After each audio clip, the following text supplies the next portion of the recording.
அசரகடிக்க ஆசை சீரியலில் இனி என்ன நடக்க போகுது அப்படின்னு தான் பார்க்க போகிறோம். இங்கே ரதியோட அப்பாவுக்கு ரொம்பவே சந்தோஷமாக இருக்குது. வீட்டில் பேசிகிட்டு இருக்காரு ரதிக்கிட்ட. அந்த முத்து தம்பிக்கு ஏதாவது ஒன்று நம்ம பண்ணணும் அப்படிங்கும்போது, ஆமாப்பா நான் கூட எனக்கு கல்யாணமே நடக்காதோன்னு நினச்சேன் அப்படிங்கும்போது, வாயை மூடிட்டு ஒழுங்காக முன்னாடியே என்கிட்ட சொல்லியிருக்கலாம்ல அப்படிங்கும்போது, நான் தான் சொன்னேனே எனக்கு வந்து அவரை பிடிச்சிருக்குன்னு சொல்லிட்டு, நீங்கள் தானே அவர் சரியாக வேலை பார்க்கல வைக்கல, ஒரே பையனாக இருக்கார், விளையாட்டு புத்தி இருக்குது, அதனால் வந்து நான் கல்யாணம் பண்ணி கொடுக்க மாட்டேன், நீங்கள் தானேப்பா சொன்னீங்க அப்படிங்கும்போது, சரி ஏதோ சொன்னேன். ஆனால் எப்படி இல்லாமல் நடந்திருக்கோம். அந்த முத்து தம்பியும் அவங்க வீட்டம்மாவும் நல்லாவே புரிய வச்சு உன் வாழ்க்கையை சரி பண்ணிட்டாங்க, உங்களுக்கு ஏதாவது நான் பண்ணலான்னு நினைக்கிறேன் அப்படிங்கும்போது, டேடி நீங்கள் என்ன வேணாலும் பண்ணுங்கள் அப்படிங்கும்போது, ஆனால் அதை வாங்கிக்க வாங்கலான்னு தெரில அப்படிங்கும்போது, அவரை பற்றி விசாரிங்க, அந்த பையன் எப்படி ஏதுன்னு சொல்லிட்டு அப்படிங்கும்போது, அவனை பற்றி ஏன் விசாரிக்கணும், பார்க்கும்போதே தங்கமான பையனாக தெரியுது அப்படிங்கும்போது, எங்கள் அதை சொல்லலைங்க, அந்த பையன் என்ன செய்கிறாரு, அவருக்கு நம்ம என்ன பண்ணலாம் அப்படிங்கிறது அவரை பற்றி தெரிஞ்சால் தான் நம்ம செய்யலாம் அப்படிங்கும்போது, அவர் டிரைவராக இருக்காப்புல, 2 கார் வச்சு ஓட்டிகிட்டு இருக்காருன்னு சொல்கிறாங்க, டியூ கட்டிக்கிட்டு இருக்காங்களாம், நம்ம வேணால் அந்த டியூ வேணால் ஃபுல்லாக அதை கட்டி விட்டுருவோம், அது போக அந்த பையன் நல்லா இருந்து போட்டுருவோம், நம்ம பிள்ளைக்கு இப்படி ஒரு வாழ்க்கையை அமைச்சு கொடுத்த தம்பி நம்ம ஏதாவது செய்யணும்ல அப்படிங்கும்போது, அது என்னமோ சரிதாங்க, அது என்னன்னு கேளுங்க, நம்ம இது பண்ணிடலாம் அப்படிங்கிறாங்க. சரி ரைட்டு அப்படின்னு சொல்லிட்டு, முத்து இருக்காரா அப்படின்னு சொல்லிட்டு வீட்டுக்கு போகிறாரு. முத்து இந்த மேட்டரை முடிச்சு வச்சுட்டு அவரு ஸ்டாண்டுக்கு போயிட்டாங்க, மீனவன் புயோரத்துக்கு போயிட்டாங்க. அப்போ முத்துன்னு யாரும் இல்லை அப்படிங்கும்போது அண்ணா வளர்ந்துடுறாங்க, என் பையன் தான் அப்படிங்கும்போது, என்னையா சொல்கிறீங்க, நீங்கள் உங்கள் பையங்கிறீங்க, இந்த அம்மா வந்து இங்கே யாரும் இல்லைன்னு சொல்கிறாங்க அப்படிங்கும்போது, அவன் எங்கள் பையன்தான், அவன் வந்து படிக்கலைன்னு ஏம்மா பெருசாக நினைக்க மாட்டேறா சொல்லுங்கய்யா அப்படிங்கும்போது, இல்லைங்கய்யா என் பொண்ணு பிரச்சனை தான் பெரிய பிரச்சனை ஓடிட்டு இருந்துச்சு அப்படிங்கும்போது, பெரிய பிரச்சனை ஓடிட்டு இருந்துச்சா அப்படிங்கிறாங்க. ஆமாம் ஏன் அந்த ரதியோட அப்பா தான் நான், என் வீட்டில் வந்து பிரச்சனை பண்ணிட்டு போனாங்கள, அது எல்லாமே உங்கள் பையன் முத்து சரி பண்ணிட்டாரு அப்படிங்கும்போது, அண்ணாமலை ரொம்ப சந்தோஷங்க அப்படிங்கிறாங்க. இந்த விஷயத்த முத்து சொல்லவே இல்லையா அப்படிங்கும்போது, சொல்லலையா, உண்மையிலே சூப்பராக பண்ணிட்டாரு, சொன்ன வாங்க காப்பாற்றி விட்டாப்புல, நான் கூட என்னமோ நினச்சேன், அவங்க மூத்த பையன் தான் வந்து தேவையில்லாத வேலையை பார்த்துட்டாரு அப்படிங்கும்போது, என்ன தேவையில்லாத வேலையை பார்த்தான் அப்படிங்கும்போது, உங்கள் மூத்த பையனும் மூத்த மருமகளும் வந்தாங்க, வந்துட்டு இந்த முத்து தம்பி மாதிரியோ இந்த மீனா பொண்ணு மாதிரியோ இல்லை, வந்துட்டு இந்த பிரச்சனையை வந்து முடிக்கிறதுக்கு நீங்கள் அதை அழிச்சு விடுங்க, வயிற்றுல இருக்கிறத அழிச்சு விடுங்க, அது போக என்ன பணம் வேணுமோ வாங்கிக்கிடுங்க அப்படி இப்படின்ட்டாங்க, அதனால் ரொம்ப கஷ்டமாக போச்சு அப்படிங்கிறாங்க. உடனே இப்படிலாமா சொன்னான் அப்படிங்கிறாங்க. நாங்களும் சும்மா உடனே இப்படி பண்ணோன்னு வச்சியாக முழிக்காங்க. அப்போது முத்து சரி பண்ணிட்டானா அப்படிங்க, சரி பண்ணிட்டான், அதனால தான் வந்து நாங்கள் நல்ல காரியம் பண்ண போகிறோம், கண்டிப்பாக உங்கள் வீட்டிலேருந்து எல்லாருமே அவங்க கல்யாணத்துக்கு வரணும், அது போக அந்த தம்பியை பார்த்து நன்றி சொல்லணும், என்னால் முடிஞ்ச அந்த உதவியை தம்பி செய்யணும்னு நினச்சிட்டு இருக்கேன் அப்படிங்கும்போது அண்ணாமலை அழுக ஆரம்பிச்சிடுறாரு. நீங்கள் 3வது ஆள், உங்களுக்கு ஒரு நல்லது செஞ்சதுனாலே நீங்கள் வந்து முத்துக்கு நல்லது செய்ய நினைக்கிறீங்க, நான் பெற்று தகப்பேன், என்னால் ஒன்றும் பண்ண முடியல, என் மொத்த பணத்தையும் கொண்டு போய் அந்த மூத்த பையன் சொன்னீங்களா அந்த வீணாக போனவன் எட்டு போய் வீணாக்கிட்டான் அப்படிங்கும்போது, ஏங்க அவன் பர்னிச்சர் கடை வச்சுருக்காங்க அப்படிங்கும்போது, என் பணத்தில் அவன் வச்சதாக அவன் சொல்லலை, அவன் அண்ணா பணத்தில் வச்சோம்னா தெரிஞ்ச பிறகு வேறு வழியே இல்லாமல் ஒத்துக்கிட்டான், அதான் நடந்துச்சு தவிர்த்து வேற ஒன்றும் இல்லை.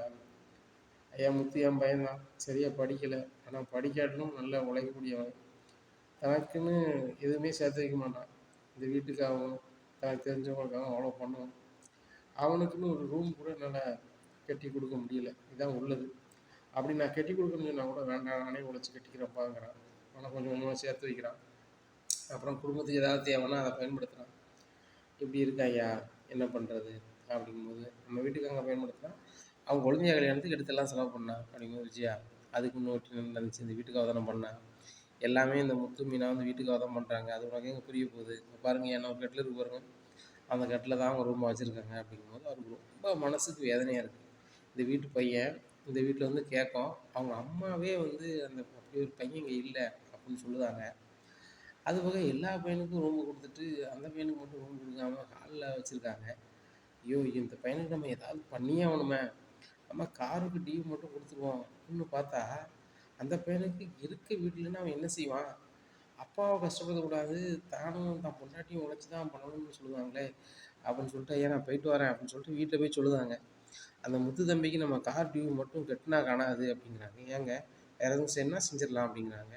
நம்மளுக்கு ஒரு 4 வீடு இருக்குது, 3 வீடை வாடகை தான் விட்டுருக்கோம், ஒரு வீடை வாடகைக்கு வர்றதை விட பேசாமல் அந்த தம்பிக்கு நம்ம கொடுத்துடலாம், அவர் இருந்துக்கிட்டாலும் சரி தான், இல்லை வாடகைக்கு விட்டு அந்த வருமானத்தை வச்சு அவர் வந்து அவர் வீட்டில் மாடியில் வீடு கட்டிட்டாலும் சரி தான், ஏதோ ஒரு வகையில் அந்த பையனுக்கு நம்ம பிரயோஜனமாக இருக்கணும் அப்படிங்கும்போது ஏங்க சொந்த வீட்டிலே வீடு ரூம் கொடுக்கலையா அப்படிங்கும்போது அவனுக்கு இளைய பையனுக்கு ரூம் கொடுத்துருக்காங்க, மூத்த பையனுக்கு கொடுத்துருக்காங்க. இவன் நடுவில் உள்ளவன். அவனுக்கு கொடுக்கவும் செய்யலை, ஒன்றும் செய்யலை. ஆனால் அந்த பையன் படிக்கலைங்கிறதுனால அவங்க அம்மாவும் ஏற்றுக்க மாட்டுறாங்க. நம்ம வீட்டில் எப்படி இருந்துச்சுன்னா அப்படி இருக்கும். மனசு ரொம்ப பரிதவிக்கி அப்படிங்கும்போது ஏங்க சொல்ல சொல்ல எனக்கே ரொம்ப கஷ்டமாக இருக்குது. ஒரு அம்மா இப்படிலாம் இருப்பாங்களா அப்படிங்கும்போது எனக்கே சங்கடமாக தான் இருக்குது. சரி ரைட்டு, நான் போய் அந்த டாக்குமெண்ட் எல்லாத்தையும் ரெடி பண்ணுவேன். ஒரு நாள் அந்த பையனுக்கு ஏதாவது நம்ம பண்ணிடுவோம் அப்படிங்கும்போது சரிங்க அப்படிங்கிறாங்க. எப்படியா இருக்குது இந்த சூழ்நிலையில் முத்து வந்து வீட்டுக்கு வராங்க. மீனா வந்துடுறாங்க. மீனாவுக்கு என்ன சிரிப்புன்னா, மனோஜ் வந்து இப்படிலாம் அந்த ஏட்டி கூட்டி பேசுனதுனால ரூமில் வந்து அப்படி வச்சுருந்தாங்கல்ல, அதை நினச்சிட்டு சிரிச்சிட்டே வராங்க. இங்கே விஜயா கடுப்பாயிருது. என்னடி என்ன பார்த்து சிரிக்கிற? ஓ, உங்கள் அம்மா நான் மன்சூர் சாப்பிட்டத சொன்னாங்களா? சொன்னோன்னே சிரிப்பு வந்திருக்குமே. உன் புருஷனும் நீனும் வந்து சேர்ந்து இதை சரி பண்ணிட்டீங்க. இவங்க மன்சூர்லாம் தின்னுட்டு இருக்காங்கன்னு சொல்லி இங்கே வீட்டில் உள்ள கதையெல்லாம் பேசிகிட்டு இருப்பேனே அப்படிங்கும்போது, அத்தை நான் வேற ஒன்று நினச்சி சிரித்தேன். உங்கள் பையன் மனோஜ் வந்து அங்கே எப்படி இருந்தாருன்னு நினைக்கும் போது எனக்கு சிரிப்பு வந்துருச்சு அப்படிங்கும்போது ரோஹிணி சொல்கிறாங்க, என்ன ரமீனா எங்களை பார்க்க எப்படி இருக்கு, நக்கலாக இருக்கா அப்படிங்கும்போது ரோஹிணி உண்மையிலேயே அப்படி தான் தெரியுது. யாராவது இதை பண்ணுவாங்களா? மனசாட்சி இருக்கவங்க. தேவையில்லாமல் அந்த வீட்டில் போய் பேசி வாங்கி கட்டிக்கிட்டு நாங்கள் மட்டும் கரெக்டான டயத்துக்கு வரலாம்னு நினச்சி பாருங்கள் என்ன நடந்துக்குன்னு சொல்லிட்டு அப்படிங்கும்போது, ஏய் மனோஜ் உன்னை யார் நாங்கள் போக சொன்னா அப்படிங்கும்போது மனோஜ் பையன் வந்து அம்மா ரோஹிணி தாம்மா அப்படின்னு சொல்லி ரோஹிணியை கை காமிக்கிறாங்க. இங்கே ஏற்கனவே ரோஹிணி மேலே ரொம்ப காண்டாக இருக்க இந்த விஜயா, என்னடி நினச்சிட்டு இருக்க? நீ வந்து என்கிட்ட நல்ல பேர் வாங்கினதுக்காக என் பையனை வந்து இல்லாதலையும் பொல்லாதலையும் மாட்டி விட பார்ப்பியா அப்படிங்கும்போது, ஏ விஜயா அதை விடு, நீ எதுக்கு மன்சூர் சாப்பிட்ட அப்படிங்கும்போது, இல்லை சிந்தாமணி தான் சொன்னாங்க மன்சூர் சாப்பிட்டா எல்லாம் சரியாயிரும் அப்படின்னு சொன்னாங்க அப்படிங்கிறேன். விஜயா, மன்சூர் சாப்பிட்டா மண்ணு வேணா மவுத்துக்குள்ளே போகும், உன் பையனால தான் இது சரியாக இருக்குது, முத்தால தானே இது சரியாக இருக்குது, முத்து என்ன தானே இருக்கான், அவனை கூப்பிட்டு நன்றிப்பான்னு சொல்கிறதுக்கு உனக்கு வந்து மனசு வரலல்ல அப்படிங்கிறாங்க.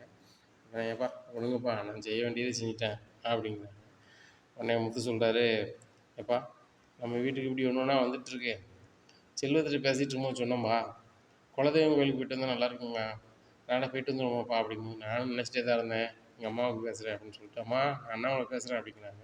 ஆச்சியார்ட்ட சொல்லு அண்ணாமலை எப்படி இருக்க, வீட்டில் எல்லோரும் எப்படி இருக்காங்க, முத்து மீனா எப்படி இருக்காங்க, பேரம்பத்தியெல்லாம் நல்லா இருக்காங்களா அப்படிங்க. எல்லோரும் நல்லா இருக்காங்கம்மா, ஒரு நாள் குலதெய்வம் கோயிலுக்கு போகணும், நீங்களும் வாங்கலாமா சேர்ந்து போயிட்டு வந்துடுவோம் அப்படிங்குங்க. டேய் நம்ம ஊர்லேருந்து பக்கத்தில் தானே, நீ எல்லோரும் இங்கே வந்துடுங்க, இங்கேருந்து ஒன்றா போயிடுவோம் அப்படிங்கிறாங்க. சரிம்மா அதுவும் சரி தான் அப்படின்னு சொல்லிட்டு, டேய் முத்து என்னைக்கு போகலாம் அப்படிங்கிறப்ப நாளைக்கே போகலாம் அப்படிங்கும்போது மனோஜ் சொல்கிறாரு, எனக்கு அப்படி முடியாது, நான் ஒரு பிஸ்னஸ் மேன், நீ நினச்ச நேரத்துலாம் வர முடியாது அப்படிங்கும்போது, டேய் கடையில் தான் அசோக் இருக்காமலடா, நம்ம ஈவினிங் வந்துடுவோம் காலைல போயிட்டு, அதனால் அசோக்கை பார்த்துக்கிட்டு சொல்லு அப்படிங்கும்போது, டேய் பண விஷயத்தில் யாரையும் நம்ப மாட்டேன் அப்படிங்கும்போது, நீ யாரையும் நம்ப மாட்டேன், உன்னை எல்லோரும் நம்பி தானே இருக்கோம், அப்பா பணத்தில் ஒட்டுமொத்த பணத்தில் தான் கடை ஆரம்பித்தேன், எனக்கும் ரவிக்கும் வர வேண்டியிருக்கு, நாங்கள் கேட்கமா, சரி நம்பிக்கையில் அண்ணன் வச்சுட்டு போகிறோம் அப்படின்னு தானே விடுவோம். அதே மாதிரி ஒரு நாள் உங்கள்கிட்ட வேலை பார்க்குற ஆளை வந்து நம்மனா ஒன்றும் கெட்டு போகிறது கிடையாது, இன்னும் செல்லில் கடையிலேருந்தே பார்க்குறது பார்த்தீங்கன்னா கேமராலாம் வச்சுருக்கிய பரவாயில்ல அப்படிங்கிறாங்க. ஆமாண்ணே அப்படிங்கிறாங்க. இல்லை ரோஹினி சொல்கிறாங்க, மனோஜ் போய்ட்டு வந்துடலாம், நம்மளுக்கும் இப்படியே வந்துகிட்டே இருக்குது அப்படிங்கிறாங்க. சரி ரைட்டு அப்படிங்கிறாங்க. விஜயா சொல்கிறாங்க, நான் வரலங்க, உங்கள் அம்மா வந்து அதெல்லாமே பேசுவாங்க, மீனா என்னை பற்றி இல்லாத பொல்லாதுன்னு சொல்லுவாள் அப்படிங்கிறாங்க. ஏன் விஜயா, உன்னையை பற்றி இல்லாதும் பொல்லாதும் யாரும் சொல்ல போகிறது இல்லை, நீ நம்ம வீட்டு பிள்ளைகள பேசாமல் வைக்காமல் இருந்தால் சரி தான் அப்படிங்கிறாங்க. மறுநாள் வருது, எல்லோரும் கிளம்பி போகிறாங்க, 2 காரில் கிளம்பி போகிறாங்க. ஒரு காரை ரவி ஓட்டிக்கிட்டாரு, இன்னொரு காரை முத்து ஓட்டுறாரு. எல்லோரும் கிராமத்துக்கு போகணுன்னா பாட்டிக்கு ரொம்ப சந்தோஷம். அப்போ பாட்டி சொல்லுதாங்க, குலதெய்வம் கோயிலுக்கு போயிட்டு ஒரு நாளைக்கு இருந்து போங்க அப்படிங்கும்போது மனோஜ் சொல்கிறாரு, நான் கடையில் ஒரு ஆளை வேலைக்கு கூப்பிட்டு வந்திருக்கேன், அப்படிலாம் முடியாது, நீங்கள் வயக்காட்டில் போய் சும்மா இது மாதிரி இல்லை வேலை இல்லை, நான் பெரிய ஃபர்னிச்சர் கடை வச்சுருக்கேன், நான் பெரிய பிஸ்னஸ் மேன் அப்படிங்கிறாங்க. அந்த பாட்டி சிரிக்கிறாங்க, என்ன பாட்டி சிரிக்கிறீங்க அப்படிங்கிறாங்க. என்ன சிரிக்கிறேன்னா, டேய் அந்த வீட்டில் நீ தான் பிஸ்னஸ் பண்ணுதேன், அப்படி பண்ணுதேன் இப்படி பண்ணுதேன், பெரிய பணக்காரி கட்டியிருக்கீங்களான்னு சொன்னேன், நான் ஏற்றுக்கிறேன். அப்படி என்னத்தை சம்பாரிச்சிட்டேன், முத்தாவது இப்படி உழைச்சா 2 காரை வாங்கினேன், முன்னாடியும் முருகனும் சேர்ந்து நான் சொல்லலாம், நீ என்னத்தை வாங்கியிருக்க, கடையிலேருந்து வருமானம் வரல வருமானம் வரலன்னு சொல்லிக்கிட்டு 30,00,000 கடன் இருக்குங்க, அந்த கடனே அடைச்சிட்டே அடைக்கலையா அப்படிங்கும்போது, இல்லை பாட்டி அப்படிங்கிறாங்க. இதை மட்டும் பம்பிக்கிட்டு பேசு, மற்றதெல்லாம் வாங்கிக்கிட்டு பேசுது என்ன அப்படிங்கும்போது, நம்ம நேரத்தோட கோயிலுக்கு போயிட்டு வந்துடலாம்னு கோயிலில் போய் சாமி கும்பிட்டு வராங்க. அப்போ வீட்டில் வந்தோடனே பாட்டி சொல்லிட்டாங்க, டேய் 3 பேரை மாதிரி இருக்கியா, 3 பேரும் கல்யாணம் ஆகிட்டு சீக்கிரம் ஒரு பேரனோ பேத்தியோ பார்த்துட்டு நான் போய் சேர்ந்தா நல்லா இருக்குமாடா அப்படிங்கும்போது, என்னை பாட்டி இப்படி சொல்கிறீங்க, ரொம்ப நாளைக்கு நல்லா இருப்பீங்க அப்படின்னு சொல்லி முத்து சொல்கிறாங்க. உடனே மன சொல்கிறாங்க, பாட்டிக்கு தான் 80 வயசு இருக்குமே பாட்டி அப்படிங்கிறாங்க. டேய் 80 வயசுனா பாட்டி 100 வயசுக்கு மேலே இருப்பாங்கடா அப்படிங்கும். அதெல்லாம் இருக்க மாட்டாங்க, இன்னும் பாட்டி 1 வருஷமோ 2 வருஷமோ அப்படிங்கும்போது பாட்டி ஒரு மாதிரி ஆயிடுறாங்க. ஏய் டேய் என்னடா நீ ஒரு மாதிரி கோணல் மாதிரி பேசுகிற அப்படின்னு சொல்லிட்டு பாட்டி எதுவும் நினைக்காதாங்க அப்படிங்கும்போது, இல்லைடா அவன் சொன்னது நினைஞ்சா சந்தோஷம்தான், அதுக்கு முன்னாடி உங்களுக்கு ஏதாவது பிள்ளைய பாரி விடணும்னா அவன் சந்தோஷமாக இருக்கும் அப்படிங்கும்போது அண்ணாமலைக்கு அப்படி அழுகு வந்துடுது. உடனே ஏன்பா அழுற அப்படிங்கும்போது, டேய் எங்கள் அம்மா இப்படி ஒரு நாளும் கேட்டதில்லை, சீக்கிரம் அதுக்குள்ளே வேலையை பாருங்கடா, காலகாலத்தில் பிள்ளை குட்டி வந்தால் தான்டா வளர்க்கறதுக்கு வசதியாக இருக்கும். எனக்கெல்லாம் 27 வயசில் 3 பையங்கள் ஆகிட்டீங்க, 25 வயசில் கல்யாணம் முடித்தாங்க, 3 வருஷத்துல எல்லாமே நடந்துச்சு. அந்த மாதிரி நீங்கள் வரிசையாக இருந்தீங்க, எனக்கும் வளர்க்கறதுக்கும் சரியாக இருந்துச்சு. நீங்கள் வந்து ரொம்ப நாட்களை எட்டிக்கிட்டே போகிறீங்க, எனக்கும் இன்றைக்கும் நடக்குதுனடா அப்படிங்கும்போது, எப்போ இப்படிலாம் சொல்லவே சொல்லாத அப்படின்னு சொல்லி பரசோட அம்மா சரி அண்ணாமலோட அம்மா எல்லாமே சொல்லுதாங்க. இன்னும் ஏங்க நம்ம குலதெய்வம் கோயில் வந்ததுக்கு எல்லோரும் நல்லா இருக்குன்னு சொல்லுவாங்க, இதே தேவையில்லாமல் பேசியிருக்கீங்க, நம்ம சிட்டிக்கு போவோம் அப்படிங்கும்போது, ஒரு நாள் இருந்தால் போகிறீங்க, டே மனோஜ் ஃபோன் பண்ணி சொல்லு அப்படிங்கிறாங்க. இங்கே அசோக்கு ஃபோன் பண்ணி சொல்லியிருந்தாங்க. அசோக் நினைக்காம ஓனர் 2 நாளாக வரமாட்டாப்புல, நம்ம ஓனருக்கு கணக்கு வழக்கும் சரியாக தெரியாது, அதனால் இன்றைக்கும் இன்னைக்கும் நாளைக்கும் வர வருமானத்தை நம்ம ஆட்டையை கூப்பிட்டு வேண்டியவாங்க அப்படின்னு சொல்லிட்டு வாரவங்ககிட்ட ரேட்டை கூட்டி பேசி நல்ல விற்றுதாங்க. இங்கே கணக்கு கம்மியாக எழுதி வைக்காங்க. இப்போ 2000 மிக்சியை 3000 இருக்காங்க, 3000 1000 எடுத்துக்கிறாங்க, இப்படி ஒவ்வொரு இதுலேயும் கூட கூட பணம் எடுத்துடுறாங்க. இப்படியா இருக்குது. அந்த மிக்சி ஒரு நாள் வாங்கிட்டு போனாலும் இந்த ரேட்டுக்கு இவ்வளோ விதத்தில் வந்துருக்காங்களா அப்படின்னு சொல்லி ரொம்ப கடுப்பில் இருக்காங்க. அப்போ அவங்களுக்கு 2 நாளாக நல்லா வேலை டைட்டு, சரி 2 நாள் கழிச்சு வந்து கேட்போம் அப்படின்னு நினைக்காங்க. இங்கே மனோஜ் எல்லாருமே வந்து கிராமத்தில் இருந்து இங்கே சென்னைக்கு வந்துருந்தாங்க. மனோஜ் கடைக்கு வராங்க, அப்போ 5 6 பேர் கூட்டமாக வராங்க. என்ன நினச்சிட்ருக்க அப்படிங்கிறாங்க. நான் ஒன்றும் நினைக்கலையே அப்படிங்கிறாங்க. ஒன்றும் நினைக்க வேண்டாம், உன் கடையில் பொருள் வாங்கினா இவ்வளோ விலையை கூட்டி கொடுப்பியா அப்படிங்கிறாங்க. ஐயோ கடை திறந்து இப்போ தான் உட்காந்துருக்கோம், இந்த கடையில் காலையிலேருந்து யாருமே ஆகலை, இப்போ வந்து இப்படி பேசிகிட்டு இருக்கீங்க அப்படிங்கும்போது, உன் கடையில் தான் வச்சுருக்கு, இப்போ பாரு இந்த பில்லை அப்படிங்கிறாங்க. பார்த்துட்டு இவ்வளோ அமௌண்ட் வராதே அப்படின்னு, இவ்வளோ அமௌண்ட் வராதுன்னு தான் ஏன் வந்திருக்கோம், இந்த மிக்ஸி எவ்வளோயா, 2000 தானே, நீ 3000 வாங்கியிருக்கு அப்படிங்கிறாங்க. நான் வாங்கலையே வைக்கலையே அப்படிங்கிறாங்க. என்ன வாங்கியிருக்கியா, இது உன் கம்பெனி பில்லு தானே அப்படிங்கிறாங்க. ஆமாம் அப்படிங்கிறாங்க. உடனே முழிக்கிறாரு, அசோக் வாயா அப்படிங்கிறாங்க. என்ன சார் அப்படிங்கிறாங்க. 3000 பில் கொடுத்தியா அப்படிங்கும்போது முழிக்கிறாரு. சார் நான் 2000 தான் கொடுத்தேன் அப்படிங்கிறாங்க. இல்லை இல்லை நான் 3000 கொடுத்தேன் அப்படிங்கிறாங்க. ஓ நீங்கள் வேலை பார்க்குறவனும் ஓனர் சேர்ந்து இப்படி பண்ணுறீங்களா அப்படின்னு சொல்லிட்டு கடையில் உள்ள பொருளை பூரா நொறுக்கிடுதாங்க. நொறுக்கு போனால் மனோஜுக்கு ஒன்றும் ஓடல, எங்கேங்கிறாங்க, நேராக ஸ்டேஷனுக்கு போகிறாங்க. ஸ்டேஷனுக்கு போனோடனே ஸ்டேஷனில் என்ன சொல்லுவாங்க, அவங்கள்ட்ட இப்படி ஏமாற்றி பொருள் இப்படி பண்ணி விற்றுருக்கிய, அவங்க ஒரு பேப்பரை கொடுத்தாங்கன்னா நீங்கள் தான் உள்ளே போகணும் அப்படிங்கிறாங்க. சார் எனக்கு கிட்டத்தட்ட ஒரு 15 லட்ச ரூபாய்க்கு மேலே எனக்கு வந்து போயிடுச்சு சார், பொருள் போயிடுச்சு சார், 15 லட்ச ரூபா வாங்கி தாங்க அப்படிங்கும்போது, ஆமையா உனக்கு பணம் வாங்கி தரத உட்காந்துட்ருக்கேன், நீ என்ன கொஞ்ச நாளைக்கு முன்னாடி வந்து ஒரு பிள்ளைகிட்ட பணத்தை கொடுத்து ஏமாந்துட்டோம்னே, அதை வாங்கி தந்தேன், அதுக்கப்புறம் நான் என்கிட்ட ஒருத்தர் 30 லட்ச ரூபா அமைச்சிட்டு போனோம்னேன், இப்போ என்னன்னா பொருள் இப்படி ஆகி போச்சு, பணம் வாங்கி தாங்க, உனக்கு இப்படி வாங்கி தந்துருக்கேன், வேலை கிடையாது, உங்கள் இடத்த காலி பண்ணு அப்படிங்கிறாங்க. சார் உங்களோட பெரிய பெரிய அதிகாரம் எனக்கு தெரியும் அப்படின்னு சொல்லிட்டு அங்கேருந்து ஸ்ருதியை கால் பண்ணுறாங்க. ஸ்ருதி நான் மனோஜ் பேசுகிறேன் அப்படிங்கிறாங்க. சொல்லுங்கள் அப்படிங்கிறாங்க. உங்கள் அப்பாவுக்கு தான் பெரிய பெரிய ஆள்லாம் தெரியுமே அப்படிங்கிறாங்க. ஆமாம் அப்படிங்கிறாங்க. அவங்கள வச்சு எங்கள் கடையில் இப்படி நடந்துட்டு அவங்கள்ட்ட பணம் வாங்கணும் அப்படிங்கும்போது, மனோஜ் நீங்கள் பண்ணதும் தப்பு இருக்குது, அவங்க பண்ணதும் தப்பு இருக்குது, நான் பேசி பார்க்குறேன் அப்படின்னு சொல்லி பேசும்போது, அவர் ஒரே வார்த்தையை சொல்லியிருந்தாரு வாசுதேவன், இந்த அண்ணாமலை குடும்பத்துக்கு நான் உதவி பண்ண முடியல, நீ வீட்டோடு வந்து இருந்த அப்படின்னா நான் என்ன பண்ண தயாராக இருக்கேன் அப்படிங்கும்போது, அச்சா அவங்கள்ட்ட பேசின தப்பு போன வைங்க அப்படிங்கும்போது, எங்கள் அப்பா எதுவும் பண்ண முடியாதுன்ட்டாப்புல, மனோஜ் நீங்கள் எதுவும் நினைக்காதீங்க அப்படிங்கும்போது, எங்கள் அப்பா எனக்கெல்லாம் பண்ண மாட்டார் அப்படின்னு சொல்லிட்டு ஃபோனை வச்சிடுறாங்க. இவங்க முத்துக்கு கால் பண்ணுறாங்க. டேய் முத்து பண்ணே கிளம்பி வாடா அப்படிங்கிறாங்க. கிளம்பி வராங்க. என்ன அப்படிங்கிறாங்க, என் கடையில் உள்ள பொருளை பூரா விற்கிருக்காங்க, 15 லட்ச ரூபா அப்படி ஆயிடுச்சு அப்படிங்கும் முதலே சொல்லிட வேண்டியதுடா அப்படிங்கும்போது, இல்லைடா உன்கிட்ட சொன்னால் நீ வந்து செஞ்சு தர மாட்டேன்னு பார்த்தேன் அப்படிங்கும்போது, அப்படிலாம் ஒன்றும் இல்லை அப்படிங்கும்போது, சார் என்ன சார் பண்ணிகிட்டு இருக்கீங்க, எப்படி நீங்கள் நொறுக்கலாம் வைக்கலாங்கும்போது, இப்படி விற்றுட்டான் கடுப்பு கிளப்பிட்டான் அப்படிங்கும்போது, டேய் மனோஜ் ஏன்டா அப்படி பண்ணும்போது, அசோக் தான் காரணம் அப்படிங்கும்போது அசோக்கிட்ட கேட்குறாங்க. எங்களை மன்னிச்சிருங்கண்ணே, எங்கள் ஓனர் 3 மாதமாக சம்பளம் தரல, நாங்களும் செலவுக்கு என்ன செய்ய முடியும் அப்படின்னா, சரியான கடுப்பாயிருது முத்துக்கு. உங்களுக்கு 3 மாதமாக சம்பளம் தரல அப்படிங்கிறாங்க. சரி ரைட்டு, உங்கள் 3 மாத சம்பளம் எவ்வளோ வரும் அப்படிங்கிறாங்க.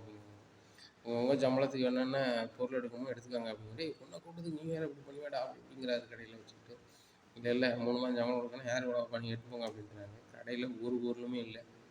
அப்போ கடை ரொம்ப காலியாக இருக்குது. அப்போ ஒரு 10 பேர் வந்து பொருள் வாங்கணும்னு பார்க்குறாங்க, கடையில் சாமானே இல்லை.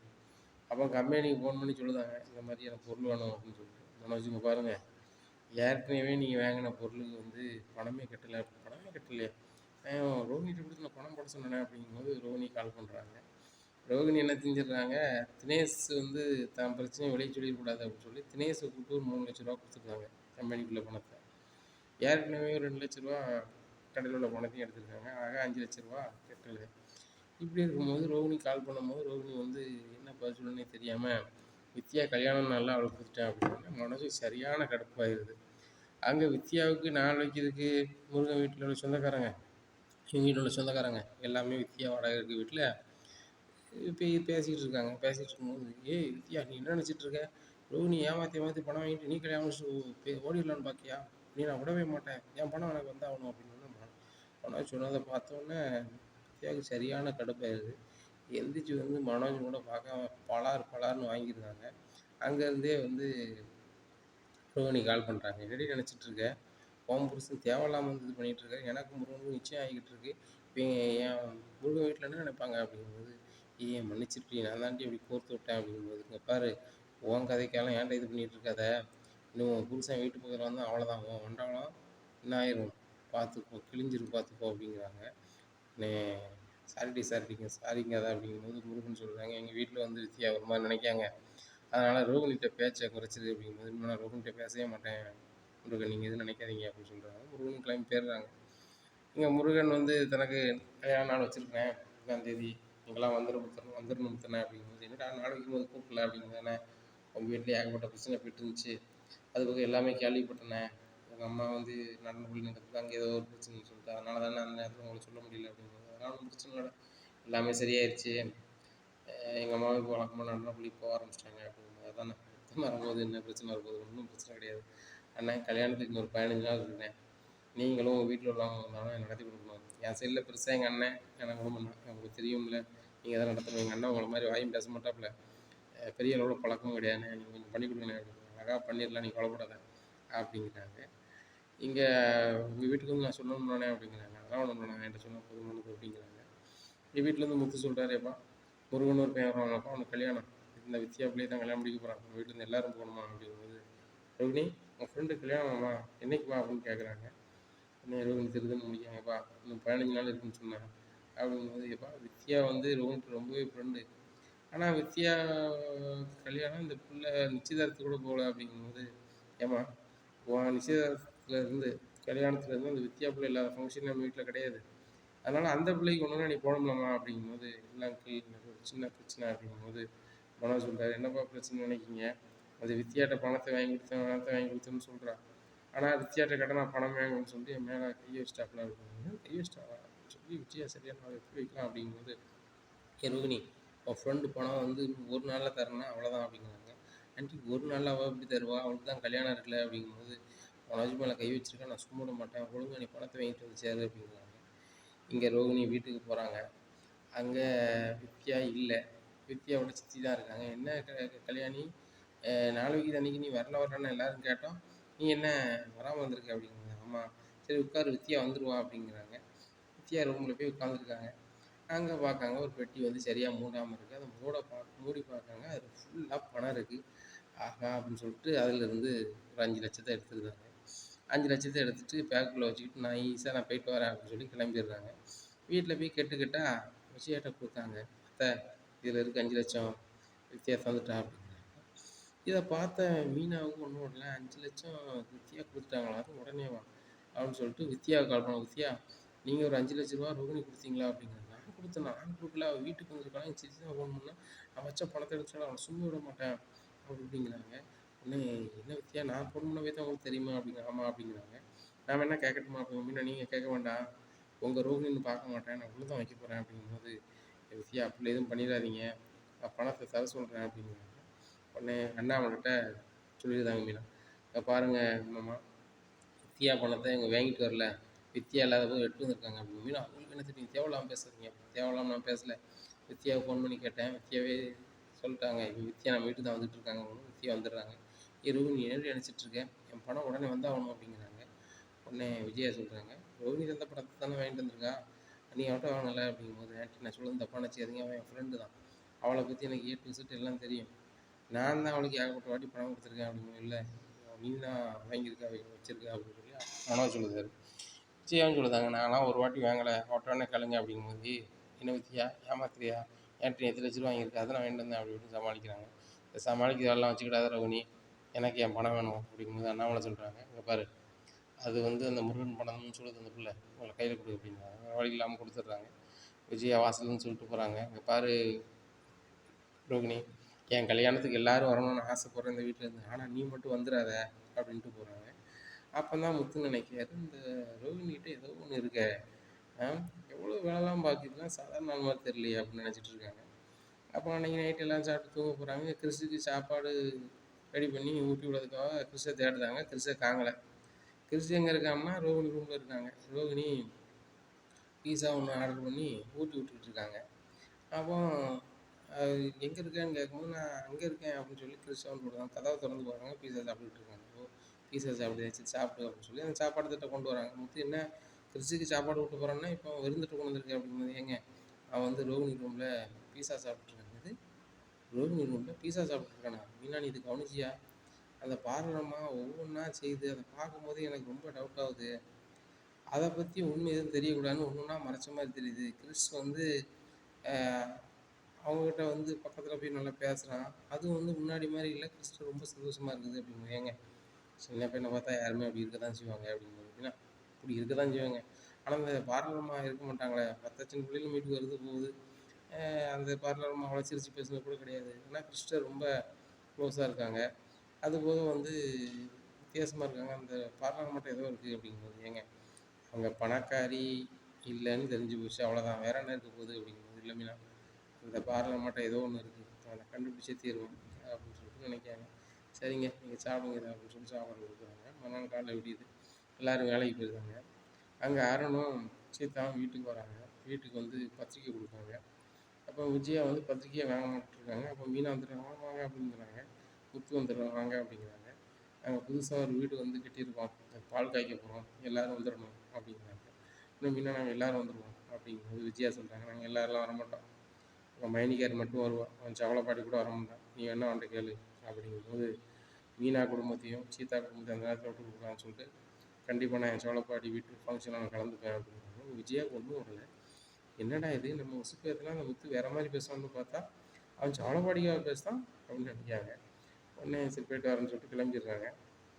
இங்கே அண்ணாமலை முத்துட்டு சொல்கிறாங்க, டேய் இப்படிதாண்டா இருக்கணும், உனக்கு அந்த அருண் மேலே ஏகப்பட்ட கோவம் இருக்குது, ஆனாலும் கொஞ்சம் கவலைப்படுவேன், வீடு தேடி வந்திருக்காரு, ஒரு கூட நினைக்கலாம், இந்த மனசு நீ நல்லா இருக்கா அப்படிங்கிறது. இல்லைப்பா, அம்மா வந்து மீனா வீட்டை வந்து குறைச்சி பேசுறதுக்குன்னு நினச்சிட்டு இருக்காங்க, அப்படி நம்ம ஒன்றும் விட்டுற முடியாதுப்பா, எனக்கு அந்த அருண் மேலே கோவம் இருக்குது தான், அதுக்காக வந்து சீதா மனசையும் மீனா மனசையும் நான் சங்கடப்படுத்த முடியாதுலப்பா அப்படிங்கிறது. இப்படி தாண்டா இருக்கணும், பொண்டாட்டி அமைவதெல்லாம் மேலே தலையெழுத்தும்பாங்க, அந்த மாதிரி தான் இருக்குது அப்படிங்கிறாங்க.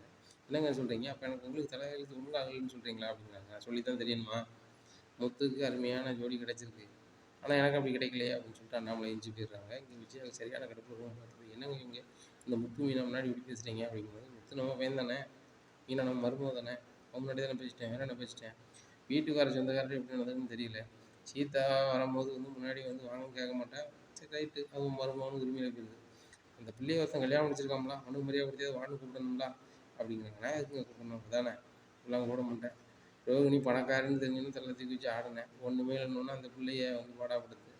இப்போ இந்த மீனா வீட்டில் யாருமே பணம் பெருசாக இல்லை, அதனால் மதிக்கிறது கிடையாது. இதே இது சுருதி வீட்டிலேருந்து வந்தால், சம்மந்தி வாங்க உட்காருங்க, அப்படி செய்யுங்க இப்படி செய்யுங்களா, எல்லாம் ஒன்று தான், அதை பார்த்துக்கும். நீ மஞ்சள் சாப்பிட்டுட்டு இருந்திருக்க, மனசு கேட்காம தான் கேட்காங்களா, அதான் அவங்க பெரிய குணம், அது தெரியாமல் ஏன் விஷயத்துலையும் தள்ளிடுறீங்க அப்படின்னு சொல்லி கேட்டிருக்கீங்க அப்படிங்கும்போது, என்னங்க இந்த மீனா சொன்னாலா அப்படின்னு. மீனா ஒன்றும் சொல்லலை, பார்வதி தான் சொன்னான், இந்த மாதிரி வந்து உங்கள் சம்மந்தியம்மா வந்து பேசினாங்க, ஆனால் விஜய் அப்படி பண்ணுதானே, எனக்கே மன சங்கடமாக இருக்குது, நீங்கள் விஜயாட்ட பேசி புரிய வைங்கண்ணே அப்படின்னு சொல்லிச்சு. உங்கள்கிட்ட பேசி ஒரு நாள் புரிய வைக்க முடியாது, நீ திருந்தியும் மாட்டேன் ஒன்றும் செய்ய முடியாது அப்படிங்க. ஆமாங்க நான் திருந்திய மாட்டேன் அப்படிங்கிறாங்க. வயசாகி போச்சு, இல்லைன்னா உன்னை வேண்டாம்னு எழுதி கொடுத்து நான் போயிடுவேன் அப்படிங்கிறாங்க. என்னங்க சொல்கிறீங்க அப்படிங்க. ஆமாம் நீ பண்ணது ஓவராக பண்ணிகிட்ருக்க, இப்போ நான் வந்து என் பையங்க பெரிய பெரிய பையங்களாகிட்டாங்க, உன்னை வேண்டாம் வைக்கணும்னு சொல்லிட்டு நான் வந்து வெளியில் போய்கிட்டு சொல்லி நான் நல்லா இருக்காதுல்ல, அதனால தான் அமைதியாக இருக்கேன் அப்படிங்கிறாரு நம்ம. இனி வந்து நீங்கள் வேண்டாம்னா கொஞ்சம் வயசாக இருந்தால் பண்ணிடுவீங்களா அப்படிங்கிறாங்க. ஆமாம் பண்ணியிருப்பேன் அப்படிங்கிறாங்க. அதுக்கு முத்து எனக்கு உதவி பண்ணியிருப்பான், இப்போ வந்து எனக்கு வயசாகி போச்சு அதனால் ஒன்றும் பண்ணல அப்படிங்கிறாங்க. ரொம்ப கடுப்பில் பார்வதி ஃபோன் பண்ணி, பார்வதி நீ எதுக்கு என் வீட்டுக்கார்ட்ட கண்டதெல்லாம் சொல்லுது அப்படி. கண்டதெல்லாம் சொல்லலை, உன் சம்மந்தியை மதி, எப்படி சுருதி அம்மாவை மதிக்கலாமோ மதித்து பேசணும்ல, அவங்க பாசத்தை தான் வந்து கேட்காங்க, பார்த்தேன்ல அந்த பூசாரிட்ட, அர்ச்சனை பண்ணது கூட காசு குடுத்துட்டு போயிருக்காங்க. நீ வேணா பெரிய பணக்காரியா இருக்கலாம். ஆனா உன்னோட அவங்களுக்கு பெரிய மனசு தான் அப்படிங்கிறாங்க. ஓ! உன் வீட்ல நான் நடார்புள்ளி வச்சிருக்கேன்னா ரொம்ப பேசாத, ஃபோன வை அப்படின்னு சொல்லி வச்சுடுறாங்க. இந்த விஜயாவுக்கு நல்லது சொன்னா பிடிக்காத அப்படின்னு சொல்லி அவங்களும் ஃபோன வச்சுடுறாங்க. அன்றைய நாள் போகுது. மறுநாள் முத்து காலையிலே ஆஃபர் வருது. நேரா கார் ஸ்டாண்டுக்கு போயிடுறாரு. ஆஃபர் முடிச்சுட்டு இன்னொரு ஆஃபர் வருது. அண்ணா எனக்கு தெரிஞ்சவர் வந்து கார் வேணும்னு சொன்னாருண்ணே. இந்த இடத்துக்கு வந்துருங்க. அவரு உங்கள பார்த்துப்பாப்புல இந்த இடத்துல. உங்க நம்பர் குடுத்துருக்கண்ணே அப்படின்னாங்க. சரி ரைட்டு அப்படிங்கிறாங்க.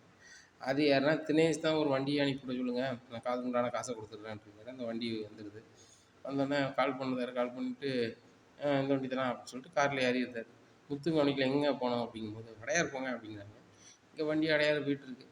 அப்போ சார் அடையார்ல எங்க அப்படின்னு சொல்லி பார்க்குறேன். இவன எங்கேயோ பார்த்த மாரி இருக்கு அப்படின்னு சொல்லி உத்து பார்க்குறாரு. ஆஹா! இது இவங்களா அப்படின்னு சொல்லிட்டு நிப்பாட்டுங்க, நிப்பாட்டுங்க அப்படிங்கிறாங்க கார. கார நிப்பாட்டுனோனே செல்ல வந்து தான் கையில வச்சிருந்த செல்ல அப்படியே கார்ல போட்டு ஓட ஆரம்பிச்சிருது. எங்கேயோ பார்த்த மாரி இருக்கு. சரியா பிடிபட மாட்டேங்குது. பைக்கு இவன் கார்ல இருந்து செல்ல விட்டுட்டு ஓடுதானே அப்படின்னு சொல்லிட்டு யாரா இருக்கும் அப்படின்னு சொல்லிட்டு முழிச்சிட்டு இருக்காரு. செல்ல எடுத்து பார்க்காரு. இது வந்து ரோகிணி ஃபோட்டோ இருக்கு. ரோகிணி ஃபோட்டோ இருக்குது அப்படின்னு சொல்லிட்டு மறுபடியும் தூக்கி பார்க்காங்க. ரோகிணியுடைய பழைய புருஷன் ஃபோட்டோவும் இருக்குது.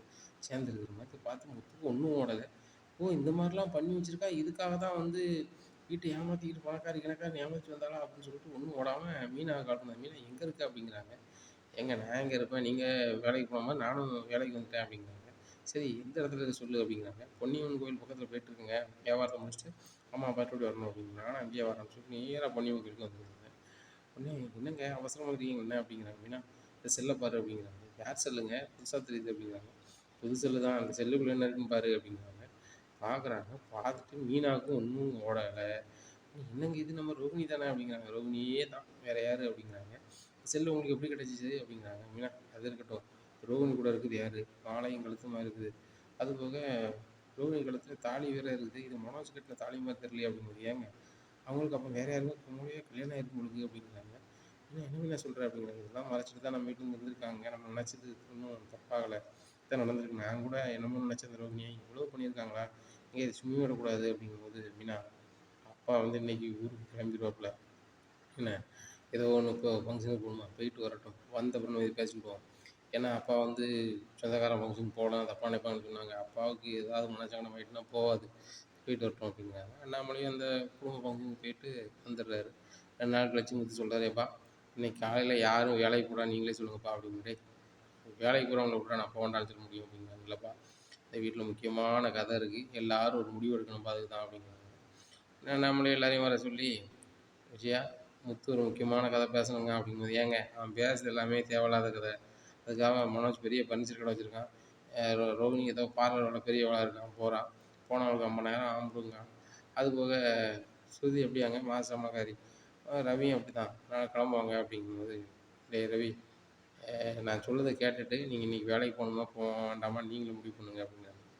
என்னடா அப்படிங்கும்போது டேய் இதில் ஒன்று இருக்குது. இது நேரம் நம்ம டிவியில் போட்டுவிடு அப்படிங்கிறாங்க. டிவியில் போட்டு விடுறாங்க. ரோகிணி படம் வந்து வருது. இதை பார்த்த மனோஜ் டேய் என்னடா நீ ரோகிணி போட்டோவை அனுப்பியிருக்க அப்படிங்கிறாங்க. ரோகிணி போட்டோவை அனுப்பியிருக்கேன். அடுத்தாப்புல எந்த போட்டோ ஓப்பன் ஆகுது பாரு அப்படிங்கிறாங்க. ஒரு ஆள் போட்டோ ஓப்பன் ஆகுது. பார்த்தோன்னே இங்கே ரோகிணிக்கு ஒன்றும் ஓடலை. ஏன்னா அவரோட பழைய புருஷனுடைய ஃபோட்டோ மட்டும் தனியாக போட்டிருக்காங்க. ரோகிணி திரும்பி முழிக்காங்க. முடிச்சோடனே ஏய் முத்து உனக்கு வேலை இல்லாமல் ஒவ்வொருத்தவங்க தெரியாதவங்க ஃபோட்டோலாம் போட்டுக்கிட்டு இருக்கேன். ரோகிணி ஃபோட்டோ போட்டு நான் படம் போட போறியா அப்படிங்கிறாங்க. நான் படம் போடலை. நம்ம வீட்டில் இந்த பாரலம்மா தான் படம் போட்டிருக்காங்க. அதான் வெளிச்சத்துக்கு கொண்டு வரணும்ல அப்படின்னு சொல்லிட்டு ரோகிணியும் அவர் பழைய புருஷன் ஃபோட்டோவையும் ஒன்றா ஸ்க்ரீனில் காமிக்காங்க. இதை பார்த்த உடனே மனசுக்கு ஒன்று ஒன்று டேய் முத்து என்னடா பண்ணி வச்சுருக்க சம்மந்தமில்லாத ஆளாக ஃபோட்டோ இங்கே ஒட்டி வச்சுருக்க அப்படிங்கிறாங்க. நான் ஒட்டி வைக்கல. உங்களோட ஒட்டிட்டு அவங்க இருக்காங்க. சரியா? ஏற்கனவே இந்த பார்லரம்மாவுக்கு கல்யாணம் ஆயிருக்கு. அதை மறைச்சிட்டு தான் அங்கே வந்திருக்காங்க.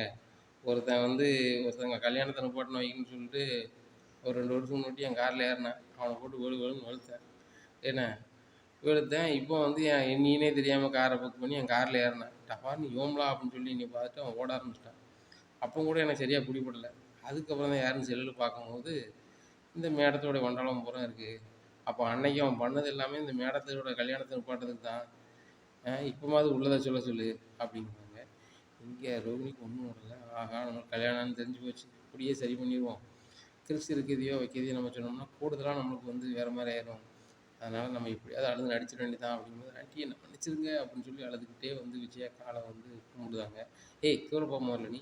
எவ்வளோ பண்ணிட்டு வந்திருக்க? பணக்காரி என்ன, அப்படி என்ன, இப்படின்னு. இப்போ வந்து உனக்கு கல்யாணம் ஆயிருக்கு. அதையே மறைச்சிட்டு வந்து நிக்கேன்னா, இந்த முத்து மட்டும் உள்ள தகவலோட அங்க வரலையோ, அவ்வளோதான்" அப்படிங்கிறாங்க விஜயா. இனி என்ன நடக்கும் அப்படிங்கிறத பொறுத்திருந்து பார்க்கலாம். நம்ம சேனலை நீங்க மறக்காம லைக் அண்ட் சப்ஸ்கிரைப் பண்ணுங்க. நன்றி, வணக்கம்.